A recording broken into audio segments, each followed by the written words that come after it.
listening to the 10 Questions with the Musical Mind podcast with your host, Peter Harris.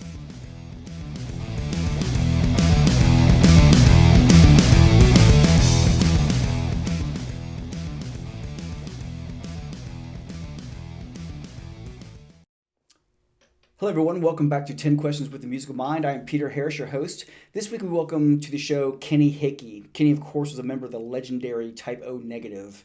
Type O came to an end with the untimely passing of Peter Steele.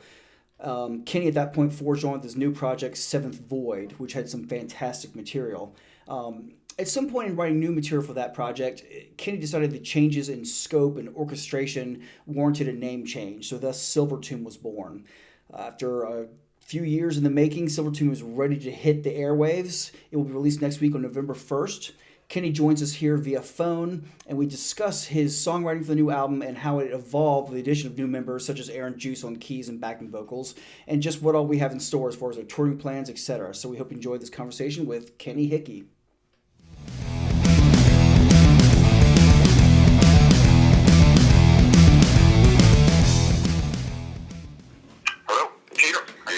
Good. How you doing, bud? I hear you. Well, I appreciate you taking the time to do this.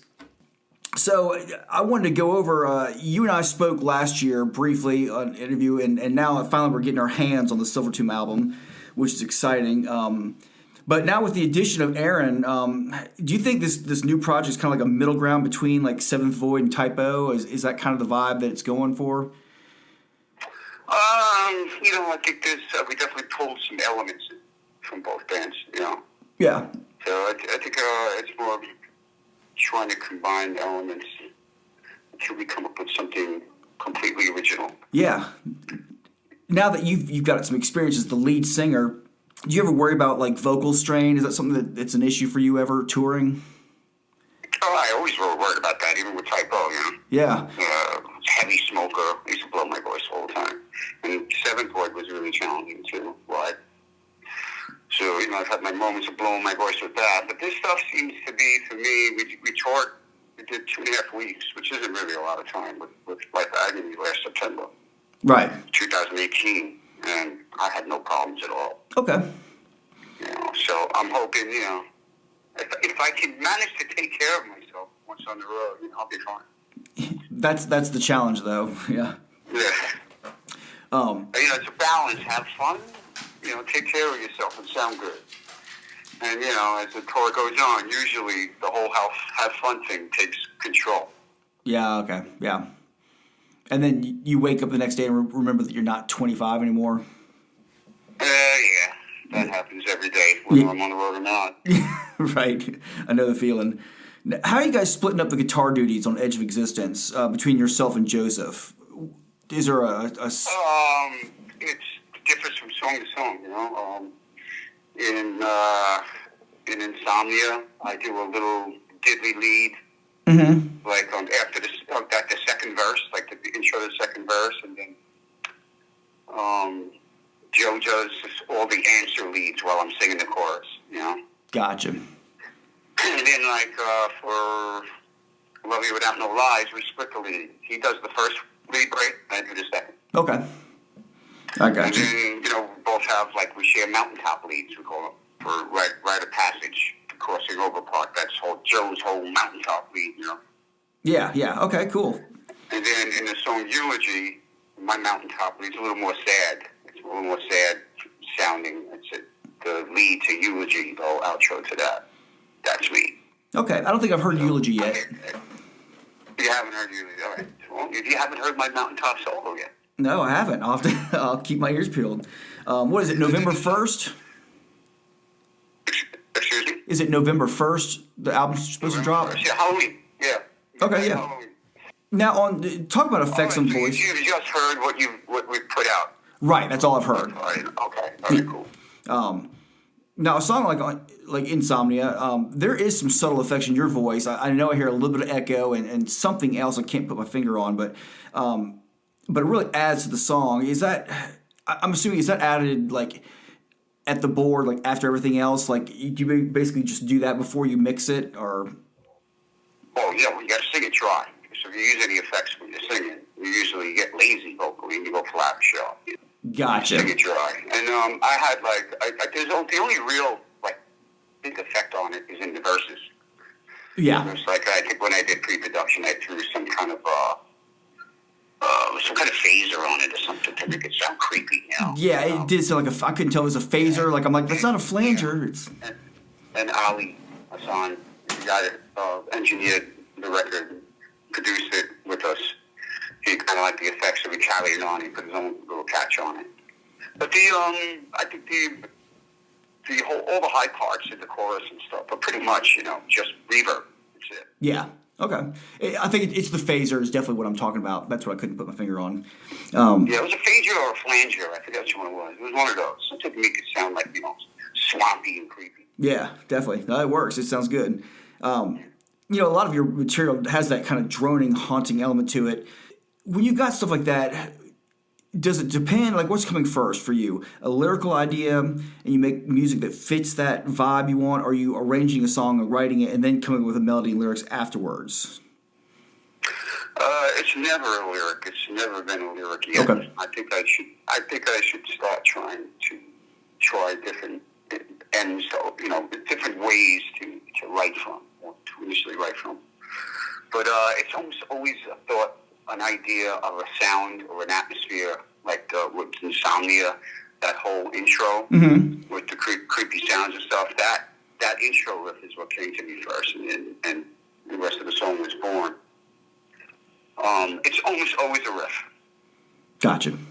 So I write from either a riff or a chord progression, a simple chord progression. Right. And it's funny is the chorus for Insomnia.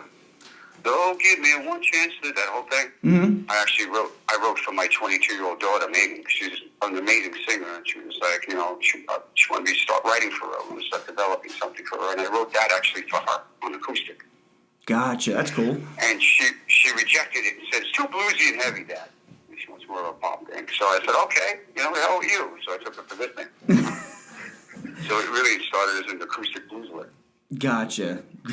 And then usually what happens is, a melody comes to mind. If it doesn't, the riff doesn't go anywhere. Yeah. You go forward. You must have some kind of vocal melody for it. Unless the riff is really strong. And I get a vocal melody, and then I'm like, I don't know if this melody's that good, and then I'll have to start writing lyrics to it. And that's when I know whether it's good or not. Obviously, the lyrics got to be good, too. And that's when I really know what it is, And once I have the lyrics and the vocal melody, that's how then I consider it a complete piece or part to the song. Yeah. And arrangement's a whole other thing, Sometimes, I got pieces and parts, and sometimes it takes 6 months to figure out what the hell the arrangement's going to be, Oh, I can see that, especially writing like a riff. If it's just a riff isolated, it might not be much, and something that real simply could be nothing on its own. But if you add that as a bridge part to a song, it could suddenly be magical. It just depends on what the context is. Yeah, and then if you're in a mode of writing, you're in that mode for 6 months, or however long, a year. You end up usually thinking in the same modal text as far as musically, same kind of ideas. You might, sometimes I'll notice 3 months later, oh my God, I got the chorus from this. I wrote it 6 months ago. And right. It comes together perfect. So a lot of times it just comes in pieces and parts. It's rare that it all comes all at once, although it does happen. Gotcha. Now, speaking of that, you wrote Insomnia first for this album, as far as I know. No, actually, I didn't. The first song that was written was Love You Without No Lies. Okay. Well, I was going with that. Difference between that, Love You With No Lies, and whatever the last song you wrote to make the cut for the album. Did you notice any kind of difference in the songs? Like maybe you had more of a sense of how to use your bandmates' strengths or that kind of thing? Like, did you see any kind of development over time? Absolutely. Because, the time I wrote Love You Without No Lies, that was originally for Seventh Chord. And it was going to be on the next Seventh Chord record. Mm-hmm. And then, Joe James came in the band.